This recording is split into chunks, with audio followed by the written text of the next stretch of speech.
So,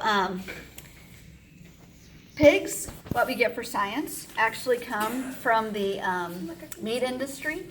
So, like when they kill mama pig for meat, if she's pregnant, they donate the fetuses to science. So that's how we get them, which I actually think is kind of cool that they don't go to waste in that way.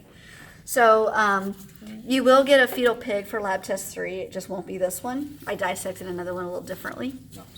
So let me turn it around. If you want to play with it, the preservative is not toxic. It's just stinky. I'll probably turn the fan on here in a second. So open up the rib cage. Okay, so first of all, we're looking at the heart and the lungs. It's always a gentle reminder when you look into an organism, things are not labeled or color-coded.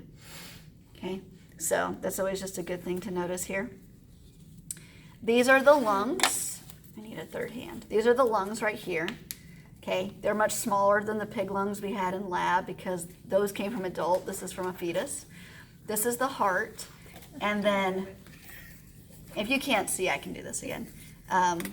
This is the pericardium. So this is the sac that covers the heart. So here's the heart, here's the pericardium. I accidentally sliced into it when I was opening up the rib cage.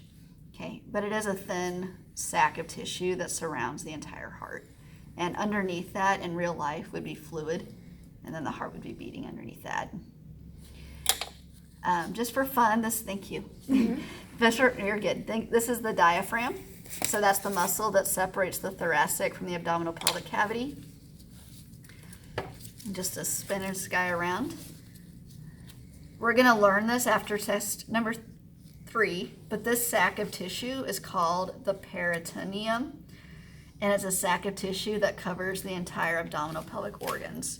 So you can see where I did tweak it a little bit. You can see intestines and liver underneath it slightly, but with laparoscopic surgery or a C-section, you would have to cut into the peritoneum in order to get to the organs beneath it.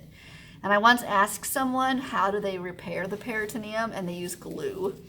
So they use glue to basically seal the peritoneum back together and then let it heal from there.